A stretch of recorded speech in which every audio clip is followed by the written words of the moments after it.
Pre-game show from the Toyota Lounge. We are finally here. It's so weird when I look over because I know all the different noises my other co-hosts say. Oh. So like if it's Dre, he'll do air horns at some point. Nah. But then I realize I don't know what you do at the start of the podcast. What do you want? Whatever you have for us. It's time. First comment before we cut to a gimme Bennie. Yeah. That's a good one. Bennie will be here soon. I heard that a lot of starters aren't playing tonight for the Broncos, Right, so we were right. like, I don't think a lot of starters should be starting for the DNVR Broncos. Exactly. And that's why I'm here, folks. We got deep bench. Deep It's one of those bench. days where the deep bench does as well. This is Ryan Green, who you guys probably saw the video. I always still call them the vlogs, even though they aren't They're the vlogs. vlogs. They are vlogs. We have names, but they're vlogs. I know, because as soon as I see it at training camp, I just think back to sitting at home waiting every day for the vlog to come out. That was back so when I could long shoot ago. them, I know. Yeah. What was that, like 2018 that stopped? 2017 is when I started, man. 2017 you I'm started. old as Okay. hell. Yeah. No, I remember watching. And then eventually we hired you to make them for us. Yes. Which is And really it's fun, and they're awesome. You should yeah. check them out. So, of all the people at the company, you have been to have you been to every practice so far? I missed, I think, one. Okay, so I also missed one because we had the show Wednesday. Okay. So we are currently tied for second in at most us. practices attended this year, Well, we're not which makes you qualified for We're the not beating show. Zach. Yes. Right, Yes, I am exactly. very qualified. All right. So Bennie will be here eventually. He got caught up with some family things. He will be here around like watch along Yes. time, Also, post game show for sure. Insane storms outside. It is Denver right pretty now. ridiculous. So I looked out the window when I got out of the shower. I was like, oh, wow, this is stupid. I better wear a long sleeve shirt, which doesn't make much of a difference. Still wore the white shoes, too. Yeah, Same bud. there. Big mistake. The Broncos play a football game today, and we've got 20 minutes to get off all of our thoughts that we have on this football game. And so I just want to start, Ryan, what's the biggest storyline today? Oh, the biggest storyline. Not the order you have it. Oh, never mind. We're doing the injury report. We're doing the injury report, actually. But Uh, thank you for giving me time to think. No, yeah, definitely. I sent you that text earlier too. Common Spirit helping us out with our injury report today. This is what we have. So no official injury reports for preseason games. Right. What we do have are our experiences at practice and knowing Luke Wattenberg's not close to playing. You know, those sorts of things. Some WM, word of mouth. Word of mouth stuff. Yep, looking on Twitter. So these are the guys we know for sure aren't playing. There might be a couple more, but there won't be a Bo Nix, no J.K. Dobbins, Jalen Waddle, Luke Wattenberg. Alex Forsythe went and dressed, but according to Mike Kliss, will not play. Okay. So we included him on the out list. And then Alex Palshevsky, I'm surprised he's not playing, but that was another Mike Kliss. Unless there I need to get on that timeline. was a typo. Yeah, he seemed fine whenever I've seen Is him. Singleton playing, or can no Alex's play tonight? Oh, Singleton is playing. Okay. Singleton is playing, but no Caleb Lohner. So those are the guys we know are out. There could be a couple more who pop up and we realize they aren't there. But as of now, we expect most of the starters to play. And Sean said earlier this week that they would play about 15 snaps, the starters. Sounds about right. Yeah, it's going to be fun. Yeah. So, shout out to our friends at Common Spirit for the injury report. Experience the difference compassion makes. Find a Common Spirit location near you. Discover a new standard of health and healing by visiting mountain.commonspirit.org. Common Spirit Health, official healthcare partner of the Denver Broncos. All right. What's the biggest storyline? Oh, man.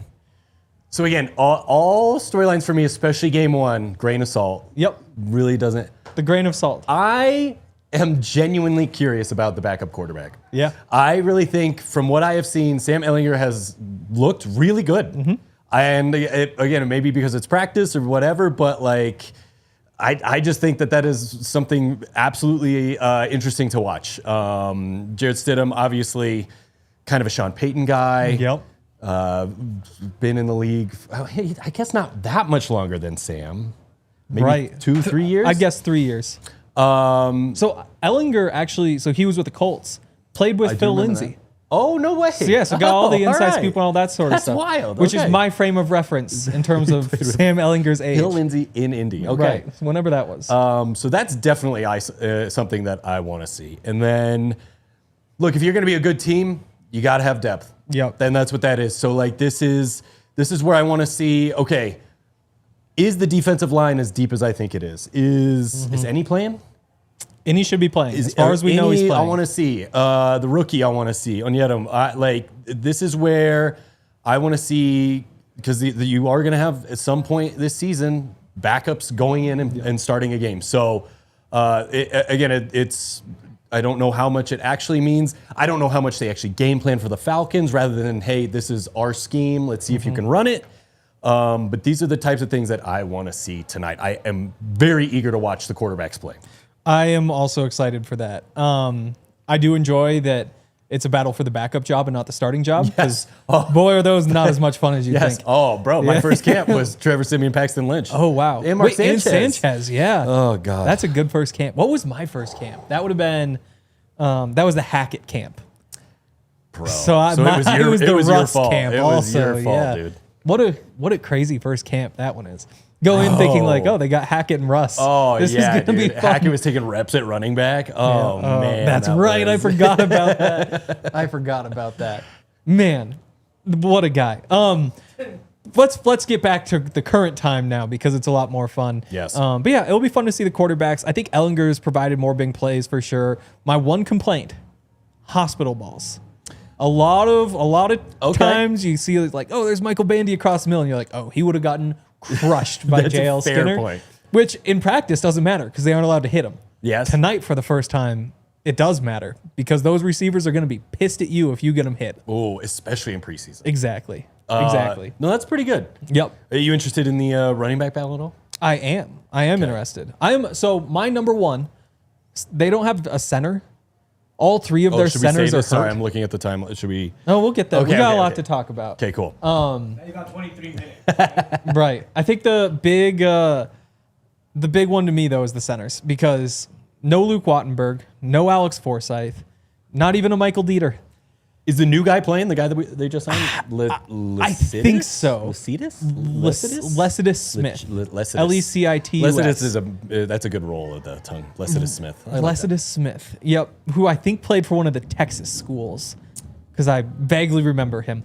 But I would imagine you get him some snaps late.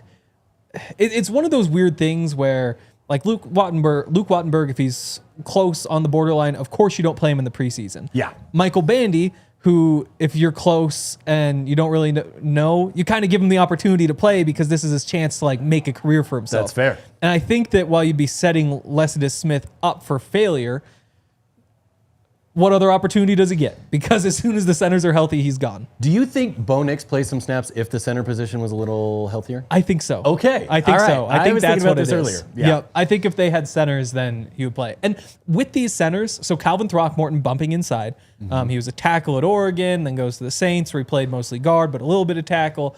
And then has mostly been a guard in Denver, but tackle versatility, not center versatility. He's your starter. And then behind him, you have Gavin Ortega from Weber State. Wow. Who I am Where's a Quinn fan Miners of. in all this, dude? Right. I'm kidding. Right. Right. But yeah, that could have been a thing. But so you got two guys who are going to be taking the bulk of the reps. Gavin Ortega's really struggled with the snaps so far in training camp. Yeah. Calvin Throckmorton moving over has had at least one fumble on a snap. Oof. I know wins and losses don't matter. It could get messy, though. But I think that this is what could swing the game in the other team's favor is I don't have Man. much faith in the ability to snap the ball. I'm like, how could you? All three centers are hurt. That's a really fair point. Thank you. That is a fair point. That's a yeah, it's preseason, like you said, is. but like that's when things get really messy. It is when things get really messy. That's just oof. All right. I think those are the Dang, big that kinda- storylines. I don't think I have another massive storyline tonight. Does it count if it's a Falcon storyline? Ooh, yes. Okay. Because there is a good one. There is a good one. We get to see Tua. Is that Tua, yours? dude. Yeah. Is Penix playing? Or is he still okay? He still is not participating in team drills in practice even. Good to know. Which is why the quarterback competition for the Falcons seems to be leaning toward Tua, mostly because Michael Penix just can't get on the field. That's a fair point. Which, if you're saying how is the Falcons quarterback competition between Michael Penix and Tua Tagovailoa decided, the guy who's healthy is the one who gets to play. Makes a lot of sense. It's kind of what you would expect it all to come down to. Regular season for them. Yeah, so I still haven't seen anything on Bijan and Drake London. I'll see right now if anybody's said that. But it'd be great reps for all of the Broncos DBs, especially Chris Abrams-Range, to get to go up against Drake London. Like that's huge. Riley Moss, even if you go make a play against 1,000-yard receiver, it's good to see. Oh, yeah. So hopefully they get the starters out there. A defensive line against Bijan Robinson, like that type of stuff. That's okay. I'm getting a little more interested. Looks as though he will play. Going through the drills padded up. Good to know. So who knows if Bijan will actually play, but we'll see when we get there. It does seem like the bulk of the starters are playing though. Let's hit some of the position battles. So I went through and ranked. I have bad news for you, Hank. Before we get any further. My computer doesn't want to give me this anymore. Okay. I did work really hard on it. I spent 2 hours and I made it look really nice. I'm more upset than you are, I promise. Okay. I guess it's the preseason for Yaya too. It's a preseason for everybody. It hurts. We're really in the preseason mode here No, today. that's all right. Okay. So top 5 position battles. We count down here. More drama. From 5. From 5. Got it. Number 5 for tonight, I've got Jonah Coleman and RJ Harvey. Okay. So here's the one thing about the running backs that I am really curious about. They all look the same. Very stout, very bowling ball, very I see Jonah Coleman, I see RJ Harvey, I see JK. Right. You put them in an X number jersey, difficult to tell which one. You are it is. totally right. Because Jonah is built just like JK. Like JK might have like an inch on him. Yeah. Like maybe the hips aren't quite as, but basically the same. Basically the same. RJ built the same way, just a little bit smaller, but not like, you're talking 205 versus 220 on an inch different frame. They really are built the same way. Yeah. This isn't CJ Anderson, Ronnie Hillman type of stuff. No. I mean, Jaleel McLaughlin, who, again, Mr. 4.5 yards per carry. Right. He's speed back. I get that. And that's why I think him possibly being on the bubble and or cut doesn't make sense to me. Okay. Especially and again, RJ Harvey seems like the third down back. J.K. Dobbins is a starter. Jonah Coleman's I think they may have 4 running backs coming into the season. I'd be fun. I'm a Jaleel guy myself. How many times does a guy need to run for 5 yards per carry before you say there is a use for him? I know, but you can't use him for everything, but there is a use. I know. This is where I'm like, I wish I had what the Broncos coaches are looking for or looking at. There just has to be a disconnect here that I don't see because I don't know. I like Jaleel and I think he's speedy. I think he is the kind of change of pace back, but for some reason they just don't seem to trust him. But yeah, no. So anyways, back to the original battle, RJ Harvey, Jonah Coleman. Yes. Jonah Coleman should have been one of the guys to watch this preseason. He has been, I think, one of the players I am most interested in seeing on an NFL field. I go back and watch the college tape and I go, I think there's something there. And I just wonder if the NFL speed kind of diminishes that. Right. So this is a game where it's like, all right, let's just see if you can, make the cuts, break some tackles, what you did in college. Let's see if it translates a little bit. Yeah, it's going to be fun because you just get to learn so much more about a running back in a preseason game than you do in a practice. Yeah. Because receivers and corners, there's hardly any difference. But for these guys, Jonah Coleman's whole game is the first guy's not bringing me down. Mm-hmm. And which, when they aren't allowed to bring you down in the first place, means that you don't get to learn all that much from practice. So it's going to be awesome to see him out there. Number 5 on the list, just because I don't know how much is really on the line here, because it does feel like both of them are going to have whatever roles they have. Yes. It's not like one of them is going to be cut or one of them is going to be bumped totally out of the rotation. Yeah. So that's why I went number 5 for these. Okay. I've seen Jonah Coleman on special teams. Yeah. It's weird to think, but you never know. It's just with that big that build doesn't seem like it would make sense. But there is some power to it. Yes. So if somebody's holding the guy I think up, these you are the knock him scenarios down. where we're like, okay, this is what they're actually trying to do. Practice, I think there is a bit of like, let's just try this out today. Yep. Let's do this today. Like, this is where we get kind of more solidified. Oh, this is how they're going to use them type of thing. Number 4, I've got Matt Parrott and Frank Crum. This is all you, dude. Yeah, I thought so. Yep. When Bennie was here, I was like, Bennie will have like a couple takes. Frank Crum, the wide receiver? Yeah, the R is important. Yeah, Frank Crum, the wide receiver, the tight end. Yes. So Matt Parrott's been the Broncos' backup left tackle for a while now. Palcho's been basically their backup guard on either side and right tackle. And Parrott has been a little bit shaky. Like first of all, there aren't 32 good left tackles in the NFL. Right. There are some teams where Parrott would be fighting for a starting job. Absolutely. But then when you just look at the Broncos offensive line, which in every ranking is number 1, the depth that they have with Palcho and all these other guys, that is kind of like the weak spot among the depth, although it's not weak compared to most of the NFL. Frank Crum, though, ascending, and will be playing as the Broncos' 3rd left tackle tonight behind Parrott, the 2nd left tackle. I think if Frank has a good game and Parrott has a bad game, that's one of those that could switch before we see him again next week. I've heard Sean Payton talk a lot of Frank Crum. I guess I guess it's people have asked him about Frank Crum. Matt Parrott, I don't think I've heard him mention once this. No, he's a nice guy. Nice guy. What can we tell you? So he's family is Jamaican. He was born in there's the Jamaican district in New York. Oh, all Not right. a lot of football players from New York because there aren't a lot of fields or places to play The sports. city, yes, yeah. Great at basketball. They can fit a gym in anywhere. But yeah, so also he drinks the Capri Suns by poking the straw through the bottom of it. Immediate prison time. No, Yeah. get out of here, Yeah, dude. not No. a huge fan of that one either. So there's what I can tell you about Matt Parrott, who you don't hear a lot of. Wow. All right. Also, big hat guy. So we talk a lot about hats. Okay. We have hats on. Yeah, Frank Crum ascending could be a statement game there. Matt Parrott, a guy who I really like, veteran in the NFL at this point, has to hold him off. That's the way the league goes. Number 3, Tyler Onyedem versus Savion Jones. Okay. This is going to be so fun. This is where I'm getting at. One of them is getting a sack. I'm confident in saying that. One of them is. I don't know which one. I hope it's both.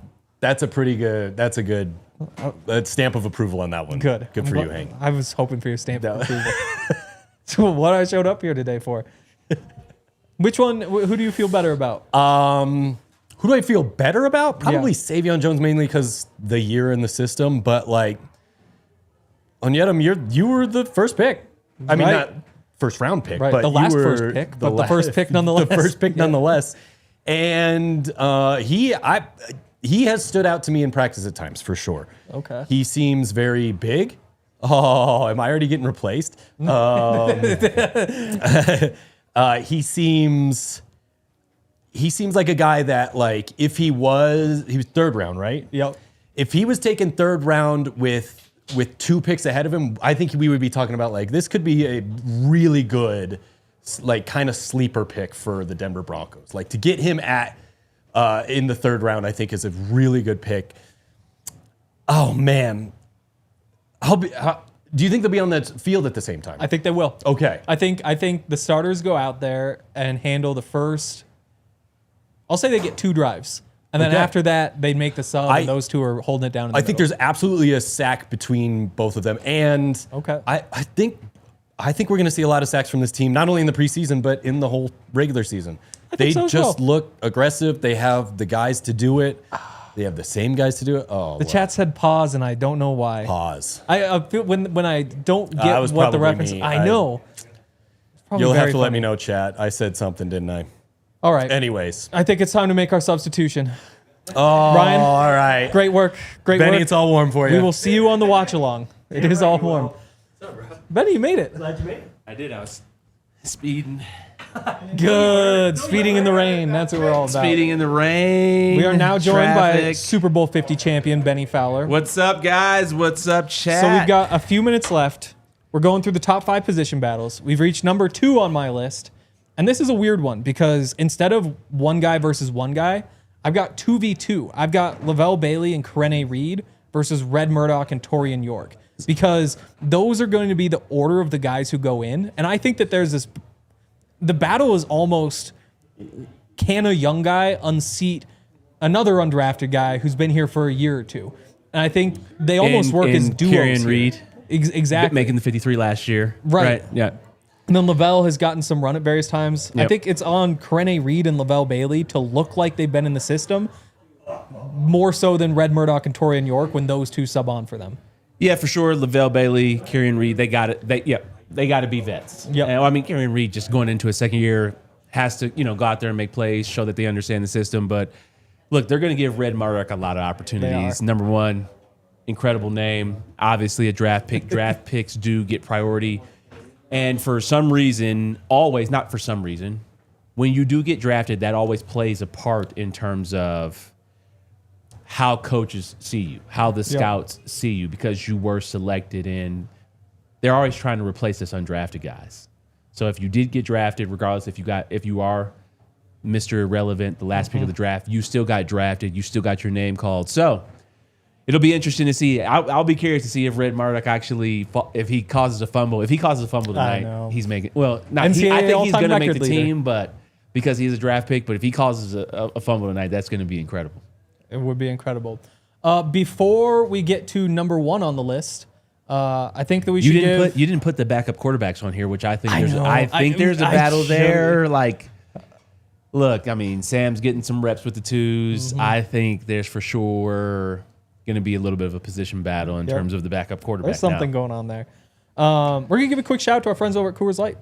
Coors Light is incredible. We're going to be drinking the Coors Lights tonight. We've got the Coors Lights right here on set because Coors Lights are the best beer that you can get. Doesn't really matter where you are. We even found some in Mexico. When we were down in Mexico, they have Coors Light. They have Coors Light everywhere you go because it really is the best. It's mountain cold refreshment. They cold lager it, cold filter it, package it cold, gives it the smoother finish. The mountains turn blue when it's cold. You guys know all this stuff. It's a Coors Light. Great stuff. And now that we're into football season, I know I'm going to be drinking more of them. I bet most of you at home are going to be drinking more of them. How many more are you going to be drinking? A lot more. Mostly the Saturdays because Sunday's a little bit of work, but both. Remember, Blue Mountain's cold beer. That's Coors Light. That's Coors Light. Get Coors Light delivered straight to your door. Visit CoorsLight.com/DNVR. Celebrate responsibly. Coors Brewing Company, Golden, Colorado beer. Also want to give a shout out to our friends over at Xfinity. They've got the best internet out there. We use their internet for all of our stuff because it's the best. It has a sixth sense. It's intelligent Wi-Fi. So if something goes wrong with your internet, it will find the problem and fix that problem before you even notice that it happens. It'll send more power to the devices that need more power. So if you have a big family or if you just have a lot of devices that you use, a TV and an Xbox and a laptop and an iPad and a phone, it'll send the most power to the devices that need it most. If you sign up now, you can lock in your price for 5 years. There's no annual contract, no hidden fees. All of Xfinity's best equipment's included. Lock in your price and unlock the possibilities with Xfinity. Learn more at Xfinity.com. Xfinity, imagine that. Select plans only. Restrictions apply. All right, number one on my list, Jahdae Barron versus Chris Abrams-Drain. This is huge for like the future of the Broncos. Like the Broncos almost like need Jahdae to win this job, at least like the number 4 cornerback job, to feel like they can move on from one of their corners and save some money in the offseason. Yeah. So if Jahdae can't beat out Chris Abrams-Drain, how are you going to ask him to replace Riley Moss or J-Mac? Meanwhile, Chris Abrams-Drain is a good player, might be able to hold him off. Yeah, I like Chris Abrams-Drain. He made a lot of plays last year. He's got that veteran presence, and he's also a draft pick, 5th round. He's not a first-round pick, but made some plays last year. The question to me is, Jahdae, like, where does he play? Right. During the preseason? Right. Is he playing outside? Is he playing nickel? And then, like, how quickly is he diagnosing the route combinations? Mm-hmm. It's pretty vanilla stuff. So he should be all over these route combinations throughout the throughout the preseason. Is he communicating before the snap? And how does Atlanta's receivers, their second and third team receivers, like they shouldn't catch any passes on you because you are a Thorpe Award winner. You are a first-round pick. You've been learning from the best corner in the game in Pat Surtain. So you should be out there making plays. We almost need an interception from Jahdae. We do. I think we It'd do. be so big. Yeah. It would change the narrative immediately. Yeah. So and they're going to be going up against even Mekhi if he's Leonard. just active in the run game. Right. making plays, making tackles. Like, we want to Physicality. see you pop on film now. Just Like, do something. Yes, exactly. Just find exactly. something. But yeah, the Makai Lemon Jade Barron matchup with the twos. Yeah. That's going to be a lot of fun. Wait, Makai Makai- Lemon, the USC. No, he went to Philly. Oh, is he Philly? He's Philly. Who was their rookie? Unless I was totally wrong. Yeah, no, Makai Lemon's Philly. Oh, come on. Zachariah Branch, the other speedy little slot guy who got drafted this year. But Georgia, again, like, I'm curious to see. Who's the backup quarterback for Atlanta? So no Penix tonight. Yep. Because he's hurt. Tua's starting, and then it should be Cooper Rush after that. And then Jack Strand, who is, I think, a rookie. Yes, undrafted free agent this year out of Minnesota State Moorhead. Jade's got to make some plays on Cooper Rush. You got to do something. You yeah. got to make some plays. Like, he'll give you some opportunities. Obviously, he's a veteran. He knows. Look, you're going to be out there playing man to man. So, like, let's go after these guys, or like get after these guys. And the question is, who can you trust week one, Yep. 3rd and 7? God Yep. forbid something happens to Jaquan or Riley. Who can you trust on 3rd and 7? And right now, it's Chris Abrams-Drain coming in there before Jade. So It has to be. got to go out there and make some plays. Okay, before we get out of here, Dre and I drafted fantasy teams for this game. Just to see which team has the most fantasy points in this game in particular. So I just sent you the 2 lineups. We have them up there on the screen. If you can read them there, better. Whose team do you think is going to win tonight? Most fantasy points. PPR. Most fantasy points. We allowed Dre. drafting Falcons. I'm sorry. You Yeah. like it? Okay. Yeah, I mean, he's got Jonah Coleman. Yep. He's got Troy Franklin. He's got LJ. And these are people who know how to score, who can get in the end zone. I'm baking hard on the threes. I mean, if Stiddy gets out there, I mean, he could really carve this up like he did in the preseason last year. He knows what he's doing. He knows the offense really well. So I don't know, Jonah. I want to see something from Jonah today too. Yeah. Yeah. Like, I That's want gonna to be a see lot him of make fun. some plays. I think that's going to do it for our pregame show. We will be live for the entire game over on the watch along. If you guys want to hang out, actually, there's a chance we end a little bit early, just depending on how things are going in the second half of a preseason game. But for most of the game, at the very least, we'll be over there hanging out. We'll be back on the post-game show after the game ends. Me and Bennie will be here. Zach will call in, hear what they had to say after the game, and break down everything we learned. So stay tuned with us for the next few hours, probably 4 more hours. We'll see you guys on the other side of this room in a couple of minutes. We all silly like the mayor.